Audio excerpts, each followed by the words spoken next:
Good morning, everyone. My name is Nancy Beninati. I'm a supervising deputy attorney general with the Civil Rights Enforcement section of the California Department of Justice. It is my pleasure to welcome you all to our first board meeting of the Racial and Identity Profiling Advisory Board. This is a little bit unusual, so we're hoping that you bear with us as we navigate through this first virtual board meeting, but I do want to explain a few of the logistics and ground rules before we get started because it's going to be a little bit different than what you're normally used to. So we ask first and foremost if you could be patient with us as we have a little bit of a learning curve as we go through this the first time. And I think one of the most significant things that's going to be different is the public comment period. We will be doing public comment at the approximate designated times on the agenda through the raise your hand function. And when we do go to the public comment, you will select the raise your hand feature and you will be placed in a queue in the order in which you selected that raise your hand feature. And when it's right before your time to speak, our staff will let you know that you're up next. You will be brought live into the meeting and given approximately 1 minute to engage in the public comment. And then when your public comment time is over, Aisha Martin Walton will let you know that your time is up. And we ask you to then wrap up your comments so that everyone will have a chance to engage in public comment. And then you will then be returned back into the attendee view of the meeting. And you will no longer be heard. But there are two public comment periods. And if for any reason you have additional public comment that you would like to share with us, we're always open to that. And you can do that at the AB953 web email address. It's ab953@doj.ca.gov. It's all over our website, and it's available for public comment at any time. So one thing I do also want to mention is that we are going to be engaging in a closed caption feature. So if you are speaking, please make sure you speak clearly and slowly so that the closed captioning will pick up the words that you say a little bit better than if you were to speak more quickly. And we will not be monitoring the chat during the meeting. So if you decide that you want to include some public comment in the chat, we won't be able to see that. And also we do ask that during the meeting, if any of the board members would like to be recognized by the chair, they're going to unmute themselves and then let the chair know that they would like to speak. And then finally, there's a lot, sorry, so I appreciate that. Under the Bagley-Keene Act, all of the work that the board does must be in public. So all board discussion will be live during the meeting and presentation. And I do want to remind folks that we want to make sure that all of the public commenters are able to comment. So that means that there will not necessarily be a back and forth discussion between the board. The public comment period will be for submitting comments. And without further ado, I think we have a really exciting board meeting for you. We have a special guest in California Attorney General Javier Becerra, and we're very excited and happy to have him. We're also very happy and excited to have some new board members joining us. We have some board members who are leaving joining us, and it's going to be a really interesting and exciting meeting. We're glad to have you here. And I would now like to turn over to our co-chair, Sahar Durali, to officially begin the meeting now that these boring housekeeping items are now. Good morning, everyone. For some reason, I thought September 2nd was Thursday, but that's what you get when you're with a newborn in a pandemic. Today is the September 2nd meeting of the RIPA board. I'm calling it to order. Welcome, and I'm going to turn it over now to Attorney General Becerra. Sahar, thank you very much. Just remember that November 3rd is Tuesday, Election Day. Don't forget that. I want to Voting say, by mail. important date, right? I hope everyone is ready for a constructive meeting. Can I just say congratulations to you. Thank you for the work that you have all done. Those of you who are on the board have served. To the outgoing board members, thank you. There's a lot of questions about how this all would work when Dr. Shirley Weber passed this legislation, and all of you, many of you were part of that gathering to help us figure out how to do this. And I see many of the faces of people who were very constructive in helping us try to move this along.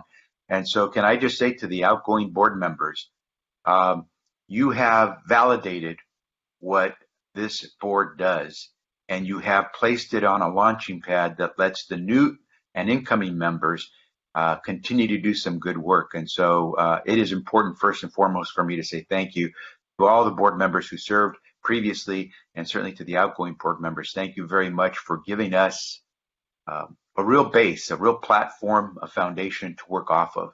And to the new board members, congratulations.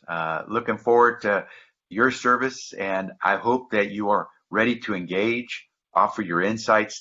That's what this board is about. And the exciting thing about this board is that it's the only one in town, right? It's the only game in town. And we get to sort of be like Captain Kirk and the Enterprise, go where no one has gone before when it comes to these issues.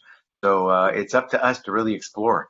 You decide which character from Star Trek you play. Just let's just make sure we're in the game. Can I just sort of say what everybody knows? These are extraordinary times. But here's the thing. I've always said this, and I've had an opportunity to be in an interesting place during extraordinary times, whether it was in the House of Representatives for 24 years or now as the Attorney General for the most forward-leaning state in the nation. Extraordinary times feed extraordinary opportunities for extraordinary progress. And this board has a charge to deal with bias, to help us understand if it exists, where it exists, to try to root it out, try to move in a different direction, provide us with best practices. Extraordinary times give you an extraordinary opportunity on this board to do some extraordinary things. And so I hope you recognize that and are ready to launch. I think we can say that when we make moves here through this board that will impact all Californians and certainly inform all of our law enforcement agencies, we're doing so not just because we heard a story or not because we have a gut feeling. We're doing it because maybe those things inform us, but at the same time, we're backing that up with data.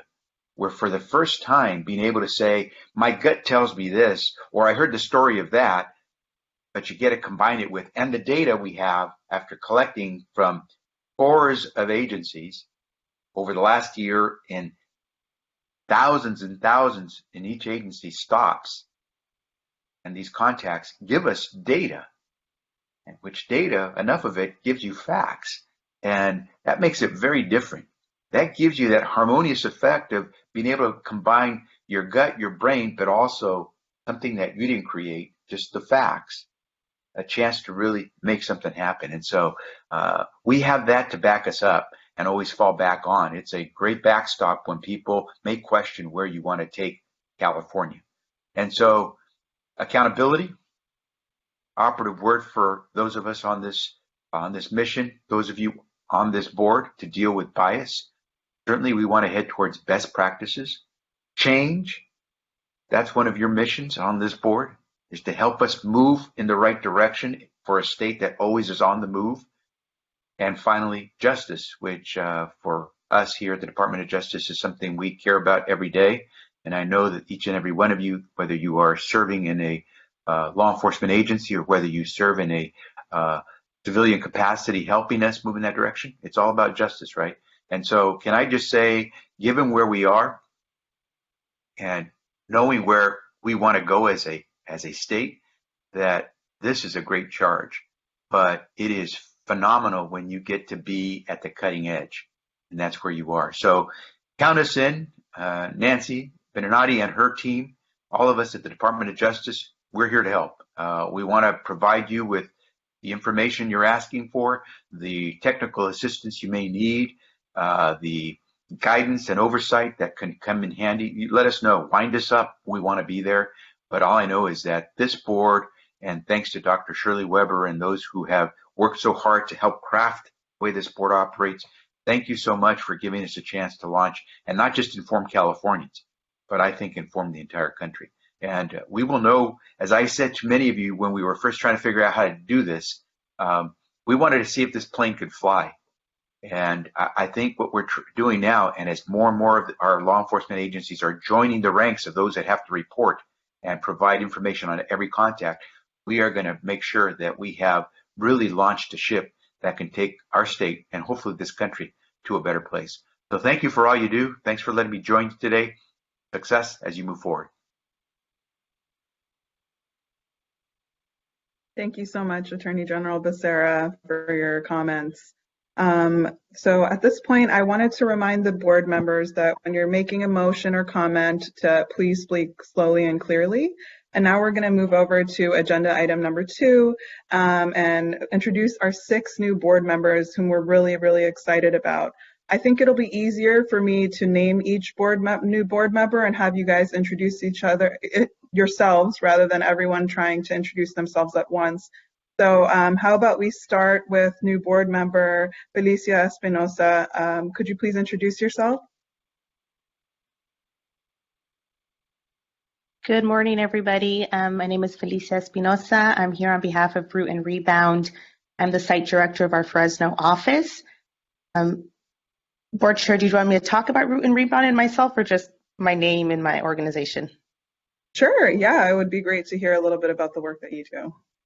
Thank you. So Root and Rebound, we work with the communities that have been most impacted by mass incarceration. So that means Black, Indigenous, and people of color communities, with all the collateral consequences that the criminal legal system imposes on them. So trying to break down some of the collateral consequences is in employment, higher ed, occupational licensing, family law, the many legal barriers that a criminal conviction will follow you, even just an arrest.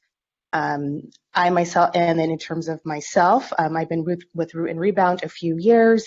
I've been attorney for over 10 years, have worked with California Rural Legal Assistance that works exclusively with agricultural workers, have worked at the city attorney's office, and have now been at Root and Rebound, born and bred in Fresno, California, and a lifelong resident, besides my higher education. And excited to be part of this board, and especially to elevate the unique issues of the Central Valley when it comes to this racial profiling conversation. Thank you. Much. Root and Rebound creates wonderful materials too. We've used them extensively in our reentry program at Neighborhood Legal Services. Thank you. Next is Nancy Frausto. Could you please introduce yourself? Good morning. Good morning, everyone. I'm the Reverend Nancy Frausto. I serve as Associate Rector at St. Luke's Episcopal Church in the city of Long Beach. I am honored to be able to be part of this board as a DACA recipient, as an advocate in my community. It is such an important issue that we make sure that the existing biases are dealt with and that justice prevails in this beautiful land. Thank you.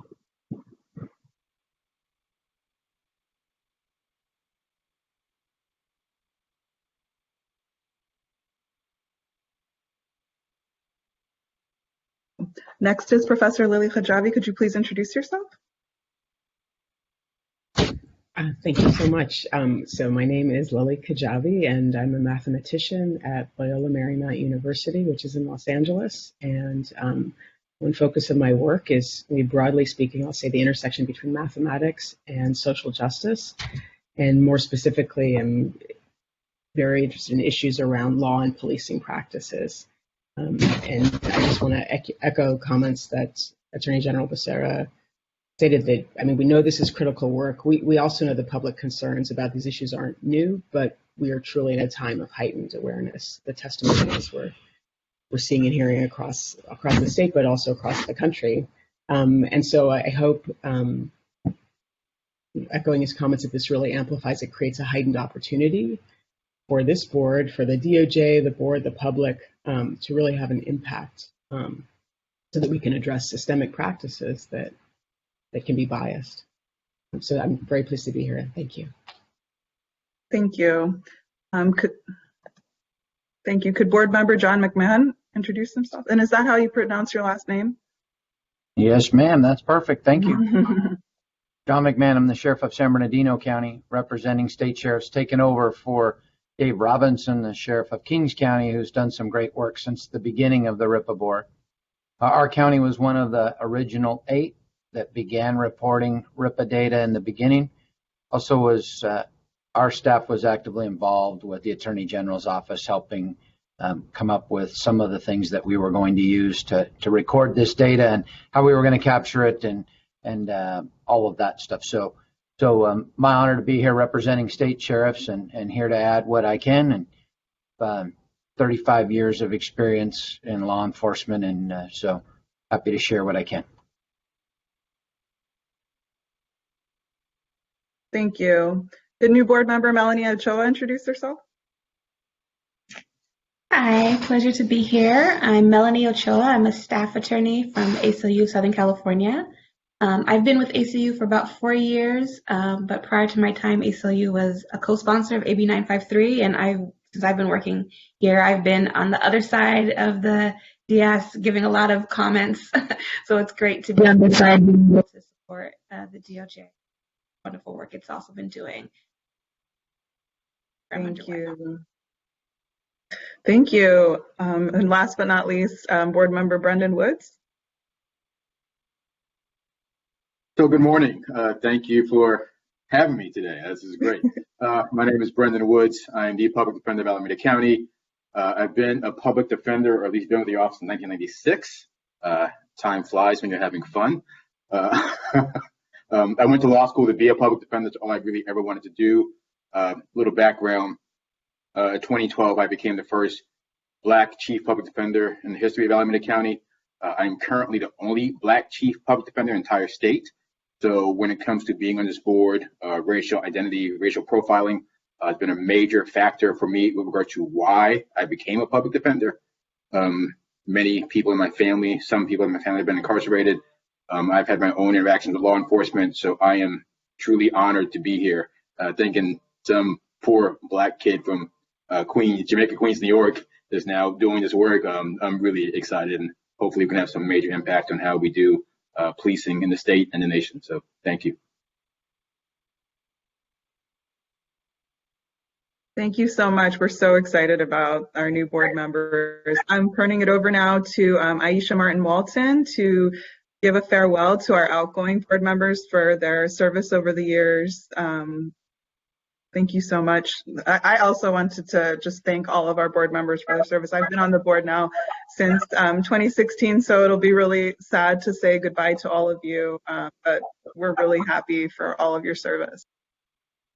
Thank you so much, and good morning. We have 9 outgoing board members who have served in several different capacities, and I'd like to just share with you what those capacities are. Micah Ali, an expert in education, public policy leadership, and safety. Attorney Oscar Fabra served in the position of representative of the California Public Defenders Association. Pastor J. Edgar Boyd served in the position of religious clergy member who specializes in addressing and reducing racial and identity bias towards individuals and groups. Attorney Andrea Guerrero, an expert in immigrant rights, educational equity, and strategic policy reform. Reverend Ben McBride served in the position of religious clergy member who specializes, again, Also in addressing and reducing racial and identity bias towards individuals and groups. Attorney Doug Oden, an expert in civil litigation and civil rights. Sheriff David Robinson, third in the position of President of the California State Sheriff's Association. Timothy Salar, served as a representative of human rights, civil rights, tax-exempt organizations areas. And Timothy Walker, served as a representative of community organizations who specialize in civil, human, and criminal justice, who work with victims of racial and identity profiling and is between the age of 16 and 24. And outgoing board members, as the Attorney General shared, I'd like to just echo, during this critical period in California and the United States, it takes a certain kind of person to be willing to participate in discussions aimed at solving some of the most difficult issues of our times. You have all stood the test of time as members of the RIPA board. You have all made significant contributions toward laying the groundwork for finding solutions aimed at building a more harmonious relationship between California residents and our police community. Your contributions have formed a body of work that will be useful in continuing the efforts to eliminate racial and identity profiling in California. Your service has been greatly appreciated, and on behalf of the Attorney General and the Department of Justice, we extend a sincere thank you and encourage you to continue to be a valuable resource and a beacon of light. Thank you. Sahar, I'll turn it back over to you. Thank you. Let me just get my video on. Thank you so much, Aisha. At this point, we need a motion for the approval of our minutes from the last board meeting. Can somebody make a motion? This is David. Sorry. Go ahead, Dr. Raphael. Oh, Steve Raphael, I make a motion. Do we have a second for the motion? And this is David Swing. I'll be happy to second it. All right, so the motion carries. Aisha, are you gonna call out? Well, no, actually. All right. So the next, so now that the board members, the minutes from the last board meeting are approved, we're going to discuss the approval of a new board chair. So what we'll need is nominations for whomever wants to serve on the board as the board chair. And if you're making the nomination, please remember to state your name. And so I'll open it up to see who wants to volunteer in this capacity. Excuse me, Sahar, I believe we need to take a vote on the minutes. Oh, right. Okay, go ahead. Okay, I will do a roll call. Sandra Brown? We do not need a roll call on the minute. Oh, okay. All right. Okay. That's what I thought. But I would defer to you all. Okay, so at this point, we're going back to the agenda item of finding a chair who might want to serve as the RIPA board chair for the next year. So, do we have any nominations? Sahar, can you hear me? Yes, ma'am. This is Sandra Brown, and I'd like to nominate. Is that what you're asking, if we want to nominate a particular person? Yeah. I would like to nominate a person that I've known for several years, that I've worked with in the same county of Santa Clara in law enforcement, and I would like to nominate David Swing, who is now the chief of police in Pleasanton. Do we have any additional nominations?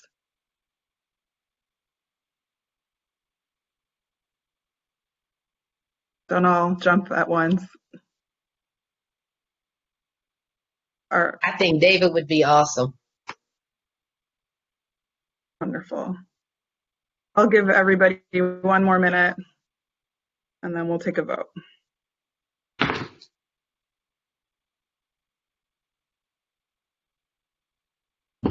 So this is Brendan Woods. It's hard to make a nomination without being having participated previously. So I don't know the history of the board from the meetings and attending. So I am not sure if I'm speaking out of turn, but I would love to nominate Stephen Raphael. Okay, 2 nominations.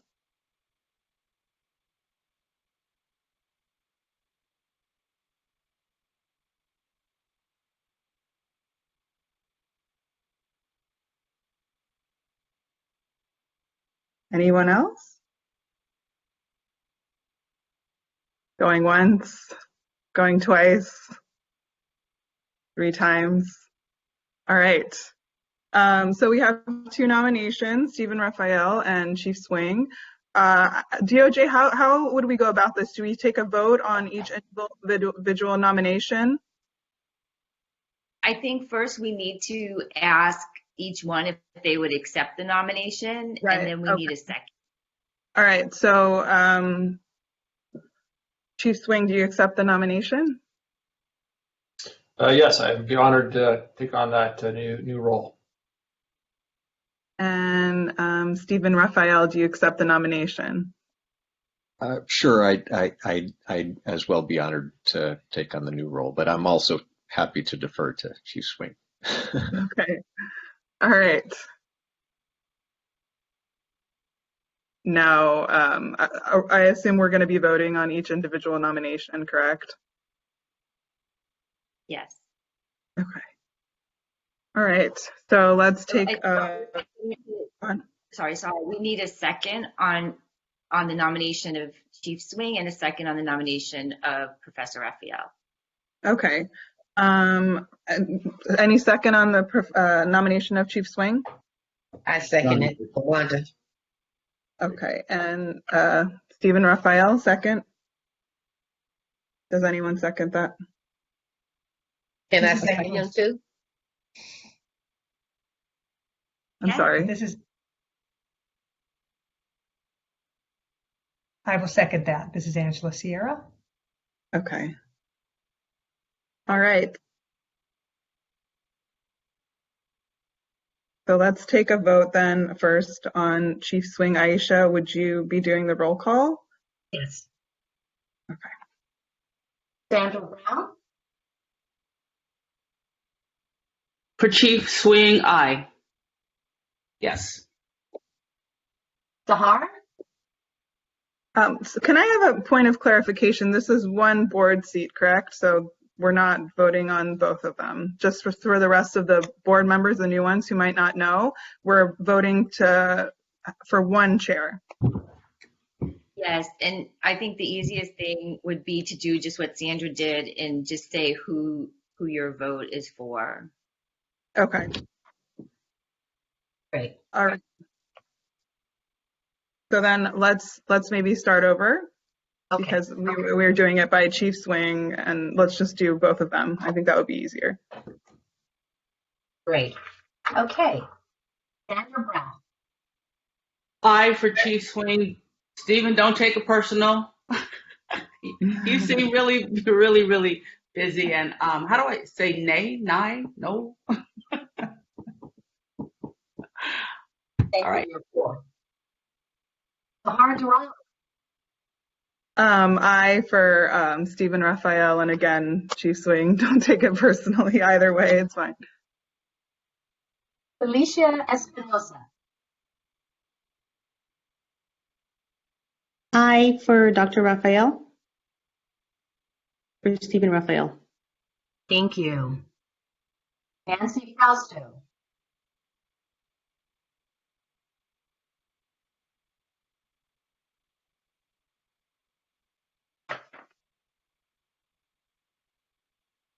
Nancy Fausto, are you there? Okay, we'll come back. LaWanda Hawkins. I'm for the chief.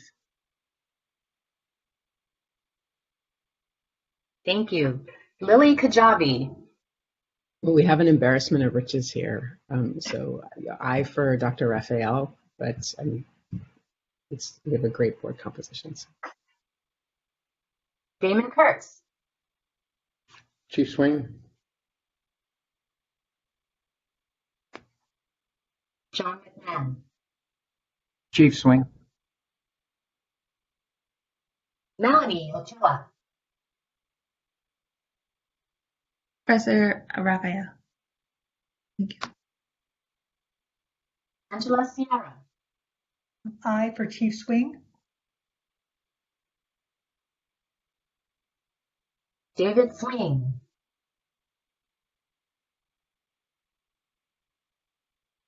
Technical glitch. I for Chief Swing. Yes, thank you. And Brendan Woods.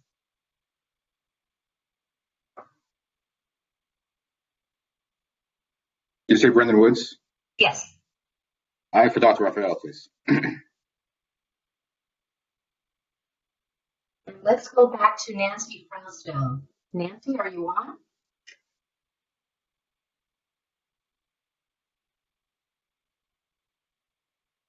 Aisha, did you call Professor Raphael? I'm sorry. Thank you. Stephen Raphael. Can I abstain? Is that okay? Yes. Okay, I'll abstain. I don't want to hurt Steve Raphael's feelings, so.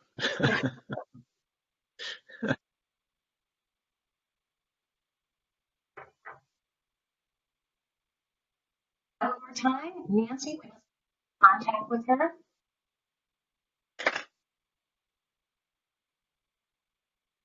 Okay, I'll put down voting. Can I just say, I see that Nancy is on our call, and I'm wondering if, Nancy, do you want to try toggling the mute and just see if it returns? Good.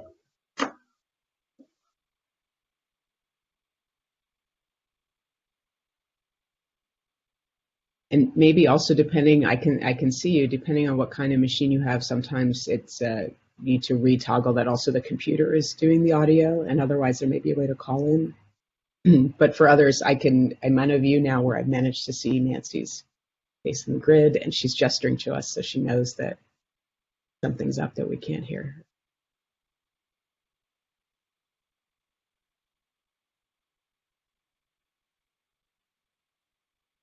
She says she's here in the chat. Can she vote in the chat?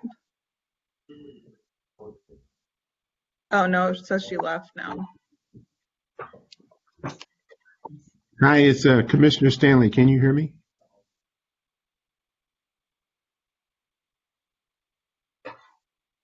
Hello? Yes, Commissioner. Yes, we can. Yeah.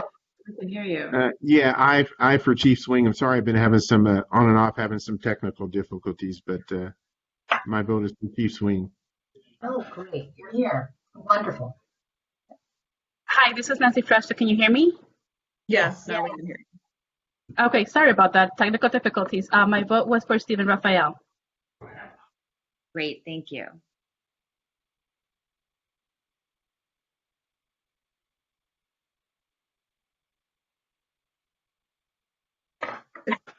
We have 14 members voting and present, and we have 7 for Chief Swing and 6 for Stephen Raphael with 1 extension.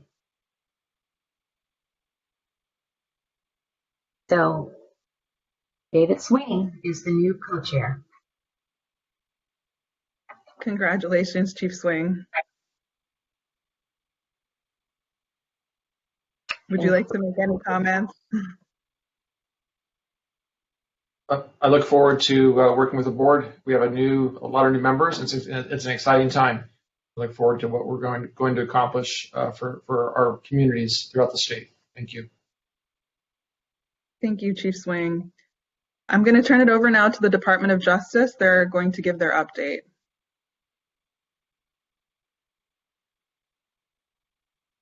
Hi, everyone. This is Allison Elgart, Deputy Attorney General with the Civil Rights Enforcement Section.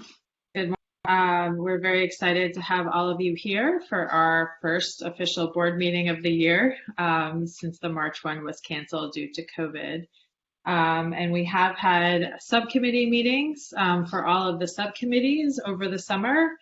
And what you are all seeing now is a first draft of the RIPA report. So we're very excited about that and really looking forward to hearing all of your feedback and comments and suggestions for it. Just wanted to give a sense of the general timeline that we're looking at. We plan to have additional subcommittee meetings, probably the end of September and beginning of October. And then our next full board meeting will be November 5th, followed by a final board meeting on December 2nd. That final board meeting, the board will hopefully officially give its final sign off on the report, and the report will be published on January 1st. And so that's the general timeline. And we're looking forward to working with all the board members. We're very excited to have new board members coming on. We hope to have a few additional board members named before the end of the year. And we look forward to working with all of you subcommittee meetings and this full board meeting to have a really robust discussion of the contents of the report and really hear everyone's ideas. So with that, I will turn it over to Erin, who's going to give a brief update on the data collection for this year. Hi, good morning, everyone. My name is Erin Choi. I'm a program manager with the California Department of Justice's Client Services Program. So in that area of the department, we work with law enforcement on a number of different databases, and one of our more recent additions is the statewide stop data collection system. So it's my honor to be with you all, and if there's anything I can ever do to assist, please don't hesitate to reach out. But with that brief introduction then, I'm going to pivot and start sharing my screen. We've prepared a brief presentation just to give a status update on the work that we're doing with agencies on their data collection. So just bear with me for a minute. I'm going to mute my video and start sharing my screen.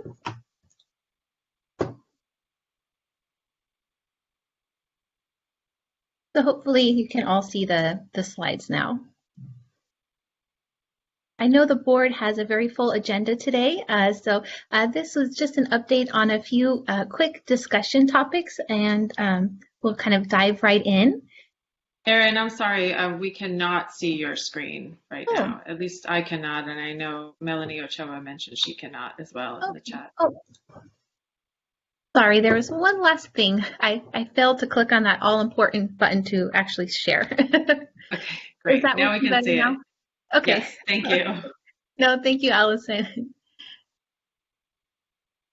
So these are the discussion topics that I wanted to provide a brief update on today.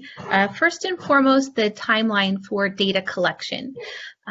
With this legislation, it is laid out based on the size of each agency. So we have been referring to these as kind of reporting waves. With the first group of agencies coming online to start collecting data as of July 1st of 2018.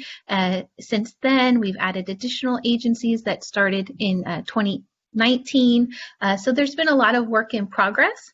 And the way the timeline works is that once a calendar year is closed, then agencies have until the following April 1st to send us the records. So for this year, as of April 1st of 2020, we received all of the records from 2019. So that's the data that's going to be included in the board's report, and what our research center is going to be diving into much further detail with you later during today's session. So this is just kind of a quick refresher as far as the timeline of the data.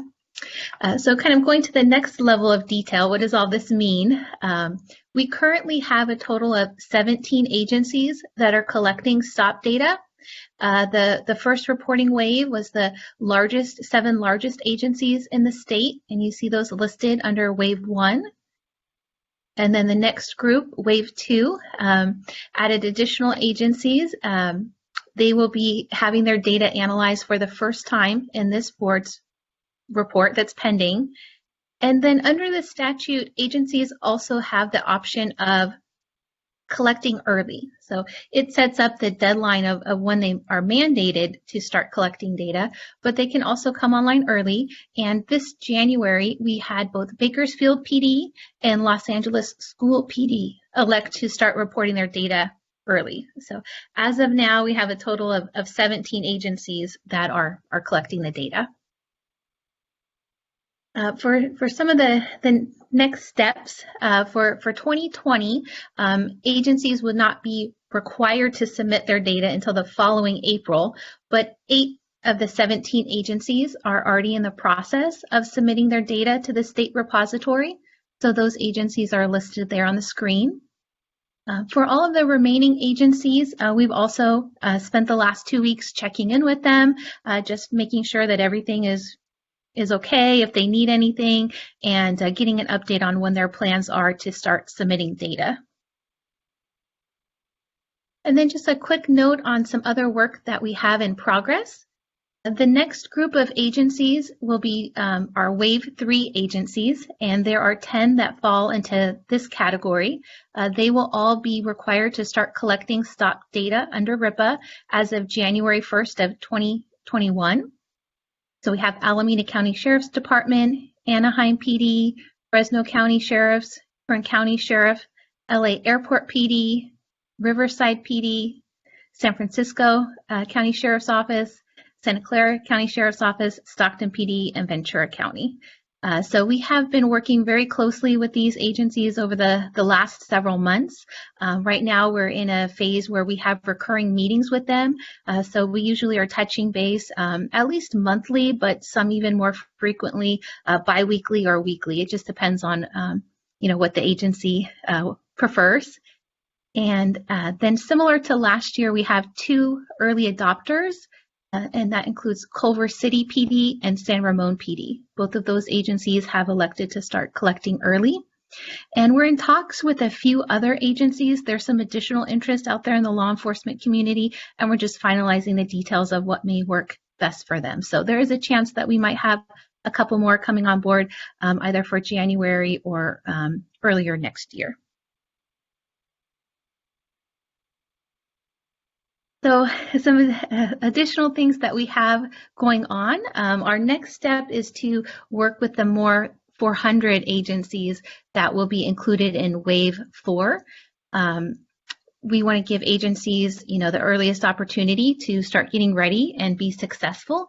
So we're actually drafting materials to start reaching out to them and we plan on starting to have sessions with them before the end of the year.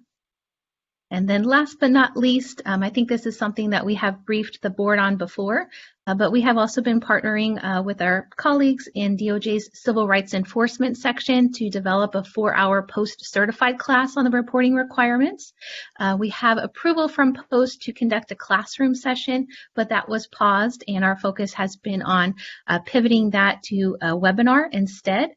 So if you have any questions about that or maybe there's someone in CRES who's going to further elaborate, but that's some of our ongoing work. If you have any questions, I'd be happy to go over anything now, or you can also always reach out to us at our main email address for AB 953, which is shown there on your screen.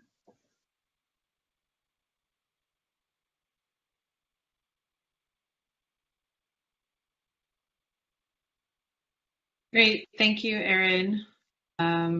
And now, I guess I should ask if there are any questions about either of those DOJ updates before we move to the update about civilian complaints. Do any board members have any questions?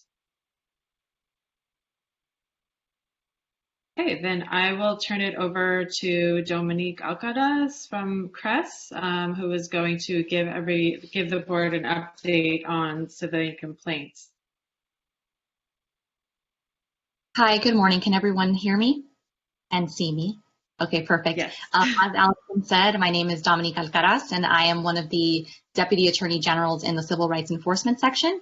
And I'm going to give an update on civilian complaints and accountability based on a request that was made during the Civilian Complaints Subcommittee meeting. So if you'll just give me 1 second to share my screen.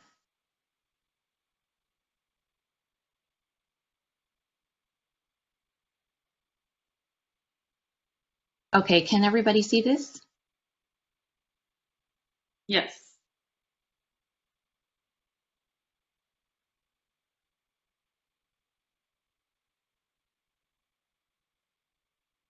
Can everybody hear me?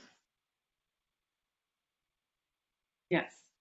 Can you see the screen? Sorry, I didn't hear any confirmation. Yes. No. Yes, I can see the Okay. screen. We can see the Perfect. screen. Sorry, I just want to make sure. Okay, so at the June 1st Civilian Complaint Subcommittee meeting, the subcommittee members asked for to hear from experts on various topics relating to civilian complaints, best practices. And they listed off 5 different types of topics.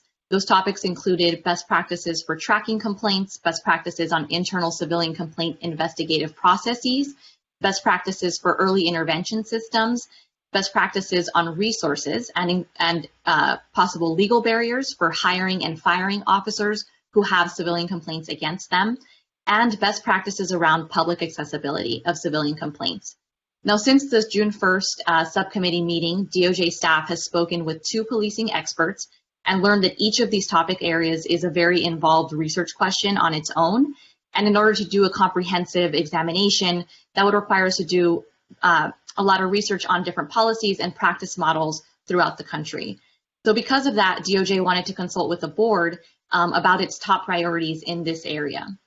Now, given that we are fairly far along into this year's report, and because some of these may take a lot more time to develop and do research for, we may not be able to fully develop many of these topics in this year's report, and maybe only one, depending on what the board decides is its priority. So I'm just going to go over a few of the topic areas and give some information that was given to us by the experts. And in this conversation, the experts sort of identified problems within these areas, how some of these areas can be fixed, models to look into, and some potential best practices. Now, specifically for best practices on tracking complaints, the number one thing is that there should be a basic foundation about what the definition of a complaint is, because right now it varies, who can take a complaint, who can give a complaint, and how those complaints are documented. And it's important that there be uniform reporting. It's important that there be uniform reporting so that agencies can have data on their civilian complaints, that these complaints be noted into a system, and that system not be paper-driven. Currently, there are 2 commercial vendors, one which is a newer system that also allows for a function to create an early intervention system tied to complaints. Now, agencies must also standardize how complaints are labeled in order to consistently follow those labels and categorizations in order to provide useful data. With data to analyze, an agency will be better able to understand and assess the practices that may require improvements and implement those changes. It's important that an agency understand what is happening in their agency based on this data within a few days that it's input into a system. And it's important that any kind of system which complaints are put into are audited by supervisors or the agency's integrity unit for data integrity. There should also be access to the professional standards unit of that department in order to track what is happening within the agency. Now, labeling and categorizing complaints is also very key. It should include more than just the main complaint that someone may have alleged, but also sub-factors to ensure that all behavior is looked at. For example, a complaint about a search, if only labeled and categorized as a search problem, may not focus on the underlying causes of the officer's behavior if that search was then deemed legally permissible. And whether a complaint is labeled as formal or informal will also affect the outcome. Now, there's a suggestion that all complaints deemed to be about racial profiling, racial or identity profiling, always be considered formal complaints rather than inquiries. And it's also important that labels and categorizations are not so broad or too constrictively narrow. For example, some agencies will have conduct towards others as a category in which multiple types of complaints will be included, such as maybe racial profiling, that should be labeled as racial profiling as well. Now, as far as best practices for internal civilian complaint investigative processes, one thing to consider in looking at best practices that the experts have noted is that adjudication of investigations of civilian complaints are often dictated by agency MOUs with unions. And it's important to consider that when providing best practices or whether or not an agency will be able to change what they're doing. For race-based or similar types of complaints, civilian investigators should be included. Agency investigators need to be trained on how to investigate, and investigators conducting the investigation should create a plan and share that with their supervisor before doing the investigation. And it's also critical that investigators have some level of independence and a conflict of interest clearance. When it comes to best practices about early intervention systems, the experts noted that agencies should have clear policies for their officers and staff regarding what interventions and what subsequent actions they may suggest, so that everyone is on the same page and understands why something is done. Along those same lines, it's important to have clear understanding within the agency about what behaviors would trigger an intervention and those subsequent actions. These early intervention systems are a necessary management tool, and everyone should be on the same page about the purpose of the system, which is to manage and correct behavior, not necessarily to punish.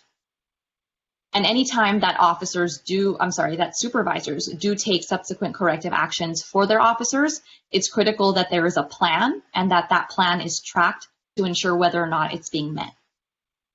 As far as best practices for hiring and firing officers and potential legal barriers with respect to that, experts noted that usually if a complaint isn't sustained, it's not generally considered by the agency for hiring and firing unless there is a specific policy that requires them to do so. Any background investigator for potential candidates should be looking to an applicant's resume with a very keen eye as to whether or not this person has been at multiple agencies and figure out whether or not there's a reason for that. And another sort of issue in this area is that if an officer can resolve a complaint through negotiation or resign before receiving discipline for that complaint, it can be very difficult for a new hiring authority to learn about that complaint. Sorry, didn't mean to go too fast. For the final topic area for best practices around public accessibility, the experts gave DOJ two specific sort of examples of dashboards where the public is allowed to look at civilian complaint data, specifically in Chicago and Seattle.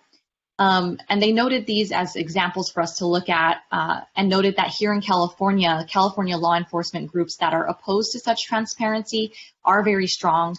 So this is an area in which we'll need to do a little bit more research. So that was sort of an overview of what the experts shared with us, and what we would like to know is what topic area the board would like to focus on to try to get done for this year's report or for next year's report to start doing that research now.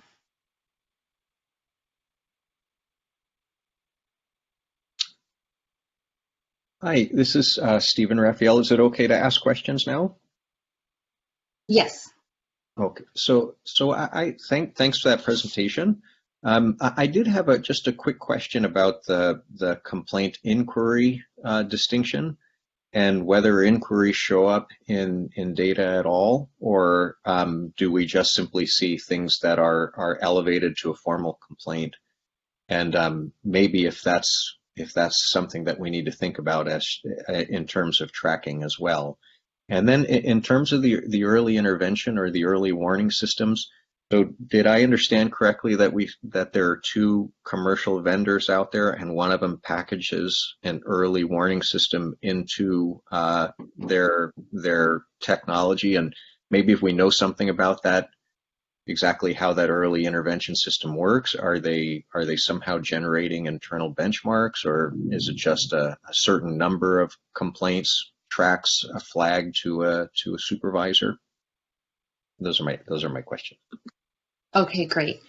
So for your first question about the inquiry in the data, are you asking if those inquiries are given to DOJ through the requirement of submitting civilian complaint data, or just generally within agencies, if those would show up in the data? But yeah, I guess both. Okay.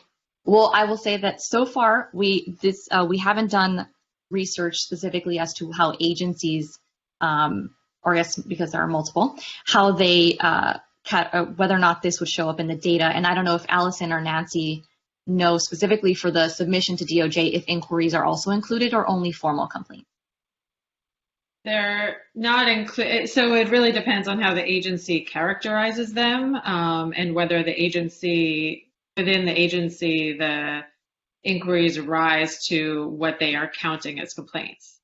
And so we had, and this was part of our discussion in the 2020 report about the fact that there are major disparities with the reporting of a lot of agencies, because some of them are not counting inquiries and other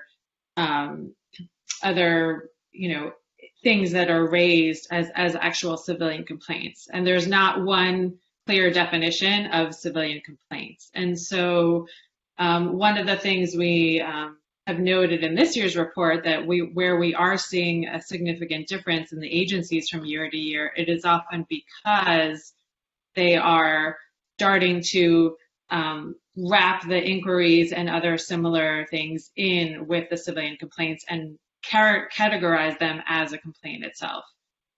So because there is no one definition of what a civilian complaint is, the agencies vary about how they are conducting these complaints and how they are characterizing them.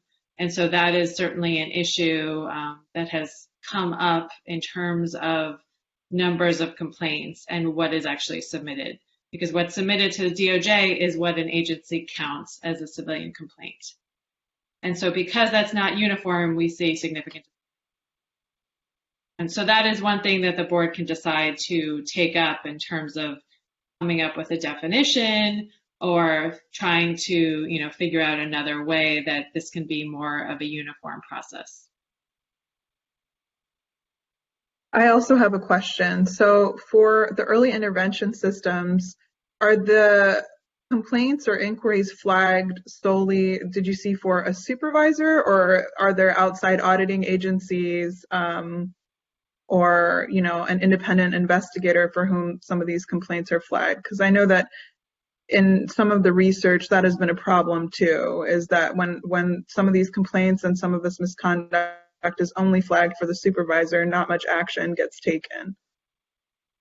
Thank you, Sahar. And sorry, we didn't get to answer a question about the early intervention system for Professor Raphael, but for both of you, although we learned that there are two vendors, we haven't done research into those two vendors and how specifically their programs function. So if that's something that the board would like as part of the topic area that you all want us to focus on, that's what we would do. But we haven't looked into the details of those vendors yet. Yeah, I think we've spent a lot of time in the last several reports focusing on the uniformity question. We've highlighted the fact that the reason why we have such disparate data is because there's no uniform definition for complaints and such variety in how complaints are made available to the public. So I think this early intervention system would be a good base to put a dedicated chunk of the report on, especially given, the last several incidences of shootings of unarmed or just shootings of Black men. There's been evidence that those officers had several complaints, upwards of 15. And so I think looking at a way to flag that, and I remember Chief Robinson also said during our subcommittee meeting is that it's difficult for his agency sometimes to know whether the folks that he's hiring have had misconduct in the past. So this is a huge, I think, national issue right now that I think we should dedicate a good amount of the report to, given the fact that so much of the previous reports have been focused on uniformity and the other issues. But I think it is a good idea to, if we can, come up with a uniform definition of a complaint, if there's space. But between the two, I would go and I would dedicate to intervention. So Sahar, and Chief Swing and Sheriff McMahon and Commissioner Stanley may be able to jump in as well. But it's my understanding that those commercial products that many law enforcement are using, they themselves program in what they consider to be the warning like level. So you can say if you have X amount of complaints within a 3 to 6 month period, there's a big difference than if you try to capture a warning level in complaints over a broader period of time. So those are things that I think can be developed, and I think it sounds like that is something that we can delve into also during the subcommittee meeting. But I just also want to caution that we do have quite a bit of content already this year, and if the subject matter becomes very complicated, we may only be able to begin to look into one area and then include that this year, but then continue on with the work next year, which is what we've done with all of these processes anyway. Hi, this is David Swing. If I can just provide just some perspective on the early intervention systems. I'm aware of 3 different vendors that are out in the marketplace today. And so I think it's important to recognize that there are a lot of options for agencies. I know the agencies throughout California have different communities, and so it's hard to set a benchmark of what's the level for an early intervention alert, if you would. So it is important to, I think, just as we talk about early intervention systems, there's different algorithms and criteria that agencies can set to reinforce your comments there, Nancy, that agencies can use in helping to establish what that early intervention system looks like. So the report that I read has a lot of great information in it. I have some questions about other areas, and so maybe before we commit to including early intervention systems, we look at holistically all the areas that we may want to include or add on in the report, and then maybe decide at the end of our meeting which areas we want to focus on for the next 5 months we have until this report is due.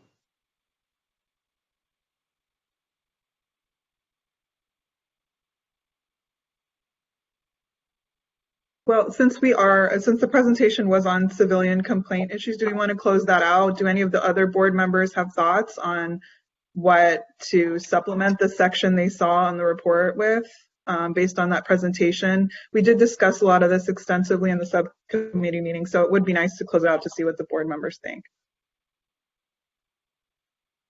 Hi, this is LaWanda, and I think early intervention is very important, especially what we're seeing on the streets right now and what happened the other day here in LA. I'm not taking no sides or anything like that. Please don't get me wrong, but we done had numerous these things happen down here. We had it in Pasadena, we had it in Gardena, and it was down just blocks away. So we done had 3 within such a short time. And it's and what's being done. And I don't think we need to just look at the officers. I think we have to look at the whole system, because I think that's where sometimes we're not looking at the system. That we need to look at the system. So I'm down with early intervention. Thank you, Sahara, for saying that. Yes, I support that.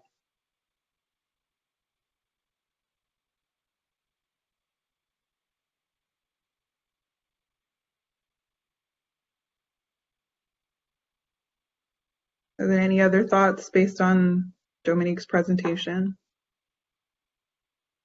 Questions? This is Angela Sierra. Sahar, I have a question. Can you hear me? Yeah. Yeah. Okay. So, going back, one other topic Dominique discussed is the area of the internal investigations, which is, kind of obviously very tethered to the early intervention systems.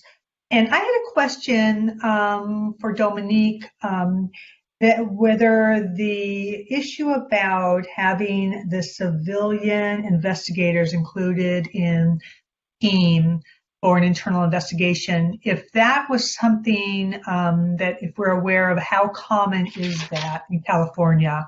You got a sense of that from the experts that you discussed this with? I don't think we know yet what percentage, let's say, of agencies or cities have civilian investigators. And specifically, the experts that we spoke to were, I would say, a little bit more familiar with some agencies in different cities. They would be an agency or two here in California, but not a multitude of them to say sort of what it is like in California. Okay. But that's something that I can put down as something that we want to know more about for when we eventually look at that topic area.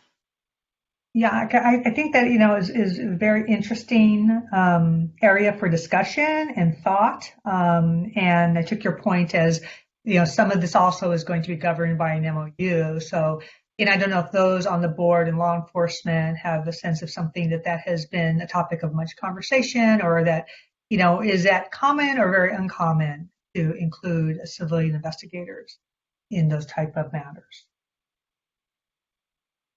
But I thought that could be, a topic, and maybe not for a whole chapter, but for, if we were to address internal investigations, I think that would be something of quite a bit of interest to the public. So, hi, this is Nancy. I don't know about smaller agencies. I do know, for example, the San Francisco Police Department, their Department of Police Accountability they're all civilians, and they are the ones that investigate and adjudicate all civilian complaints. So, and I don't have them right now off the top of my head, but I do know that there are others. I want to say LAPD does that as well, but I do know that there are other agencies that have that. And this is Allison. I would just add in from our conversation with the experts, I guess, and again, we don't have the specifics about different agencies, and some of the experts have expertise with agencies around the country. But what one of the experts mentioned is that some agencies will take, for example, race-based complaints and profiling complaints, and they'll be investigated by, for example, the Department of Human Services.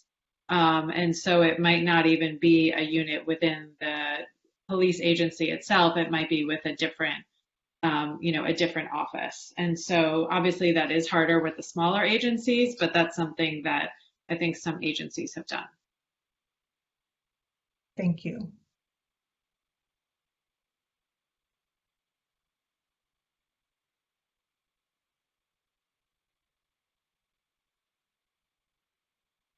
I guess hi, over this Steve Raphael again. I have one further question, maybe regarding your consultation with experts, and again about an early intervention system. Is it standard practice that early intervention systems be based entirely on complaints? I imagine that one could also use the stop data from RIPA or other outcomes to, that might flag a, potential problem or a training lapse. And I just wonder if we were going to address this early intervention system, I wonder maybe if it's a topic that touches on the other information sources that are being gathered under RIPA. I wonder if Nancy might have a little bit more experience with this, of her work with the agencies in California, but it's my understanding that it's more than just complaints that usually inform these intervention systems. And so we could look into sort of what those things are. And I'd be curious to know if stop data is something that is user considered at all, and whether or not that's something that the board wants to discuss further. And if potential law enforcement agents on this board have any information about sort of what is considered and thoughts on sort of what Professor Raphael had to say, that would be great. And I will, just to add before Nancy jumps in, and looking back at my notes on our conversation with the experts, for example, they have used things like when an officer is involved in vehicle pursuits, they've used traffic collision reports, they've used complaints, and they've used use of force incidents. And so I think really, again, it's how each agency has, decided I think one of them said they're only as good as the indicators you put into them. And so it's a matter of what the agency decides are going to be their, the touch points of these systems.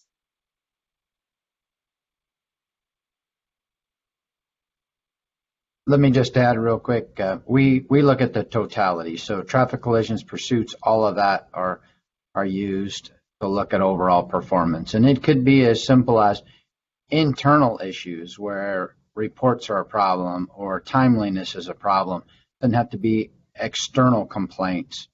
So it's the totality of the performance that we look at.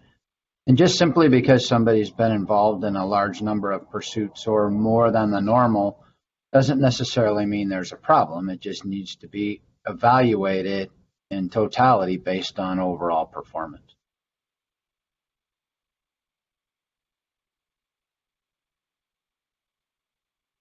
So this is Nancy.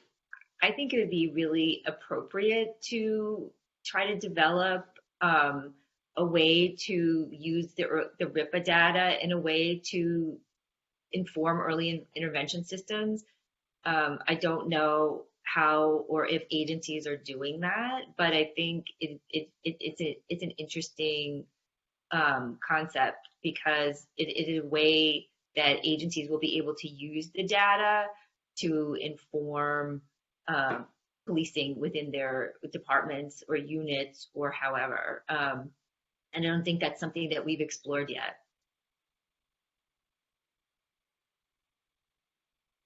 Sahar, this is Sandra Brown. For us, the new board members, I am a retired lieutenant with the city of Palo Alto, California, obviously. And I was in charge of, I was the IA commander. We used an early warning system, and we also used an independent police auditor. Now, I've been gone for a while, but with our independent police auditor, I met with him several times during the month, basically in reference to citizens' complaints and internal affairs investigations. And our, Sheriff Mahone, is it McMahon? I'm sorry. McMahon, just like Ed McMahon, if you remember back from the TV days. There you go. Thank you. We use the IA Pro system, but like you said, it tracks everything.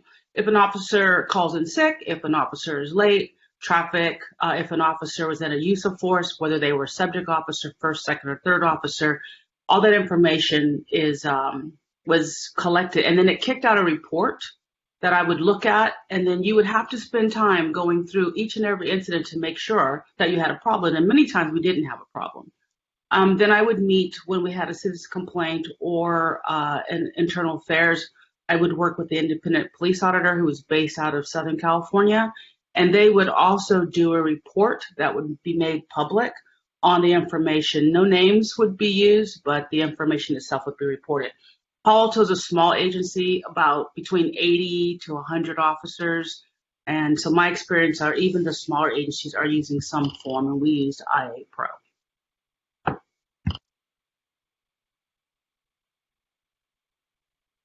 This is Angela again. I recall before, as we were developing or shortly after the RIPA regulations were launched, as I recall, we had some presentations from law enforcement agencies, in part talking about how they may be able to use this information for their own agencies, kind of auditing their own agencies, and to the extent that there may be problems or issues, looking at particular officers internal in their own agencies.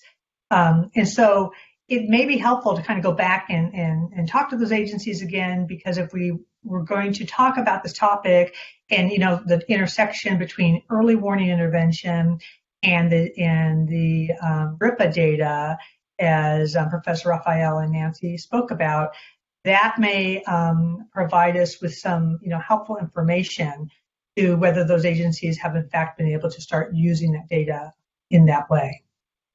If my memory serves me right, but that, was, I believe, a topic of some.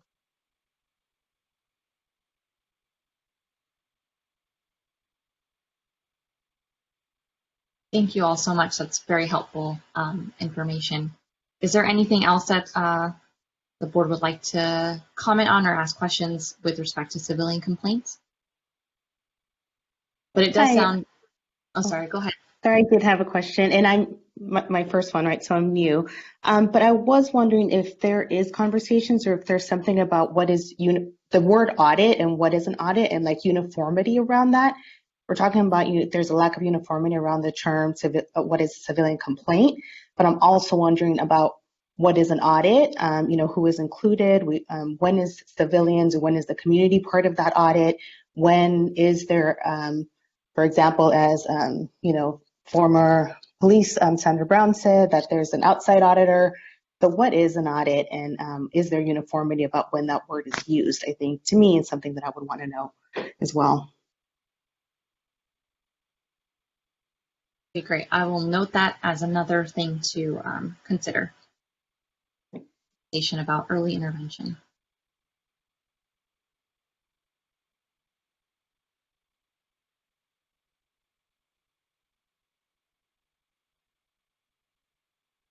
I think whatever we've taken here today, I appreciate everybody's input. Early intervention system is probably a very big topic to try to get fully developed by the end of the year as far as for the publication date. But we will have an update on this specific topic for the Civilian Complaint Subcommittee when we meet in the following months, and we'll see where we're at there then and see how much further we can get before the publication of the report. So thank you so much for your input. It's greatly appreciated. Dominique, I do have one quick question before we close out. I recall in the subcommittee meeting we had discussed doing a survey to see which of the agencies might have implemented some of our recommendations based on civilian complaints. Did we get information back from them? So the survey, I believe, will be discussed possibly later on. I'll let Allison talk about that because Anna actually did the survey, so she has more information on that than I do. Okay, got it. One last. Sorry, Melanie, I was just going to answer that quickly, and that is that we have been getting some responses, and so we are going to work on analyses for those for the policy subcommittee because we are still following up with agencies who have not yet responded. But we've so far had about, and some of the agencies were dealing with the wildfires in California, and so their attention was focused elsewhere. But we are working on, we are I think 3 or 4 agencies short of full response, which is fantastic, and we are going to be working on the analyses in the next month or two in order to report back to the board. But we didn't ask specifically about early intervention systems, but we did ask the agencies how they are using the RIPA data and other accountability measures. So we should have at least some information. And obviously, if they are using it as part of their intervention systems and included that in their survey reports, since the questions were often open-ended and would allow them to do that, we can report back on that. The one thing Melanie, sorry, I interrupted. Yeah, no worries. Because it's kind of taking us back. One final thing on the early intervention, early warning systems, that seems to dovetail a bit with like the accountability question that the other subcommittee worked on. And so I'm especially recognizing that it takes in inputs from places other than just complaints. So I'm just wondering if that's maybe there's a way of combining all of those things together that might be useful, rather than seeing it just as a subset of the complaints, and it speaks to a lot of the underlying threads throughout the report. So that might be, even if we can't do it for this next upcoming report, I think that's an ongoing kind of place for concern and interest. Okay, that sounds good. I think that definitely from the conversation and understanding that early intervention system isn't only about complaints, the conversation may be broader within the report anyway to talk about these different topics. And I know that the other subcommittee had asked for a model accountability policy, and so those things can also sort of be a part of the discussion. But we'll see how far we can get specifically on the early intervention system piece of that.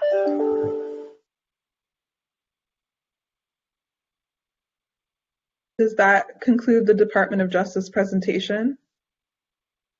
Yes.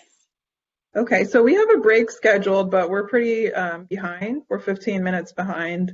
Do we want to take a 5-minute break, 10-minute break, or do we want to power through? I think we can still take a 10-minute break, Sahar. Okay. Okay. We can make up the time. It's fine. We're good. It Okay. was a very, very interesting discussion. Okay, sounds good. So it's 11:26. Do we want to say 11:35 or 11:40?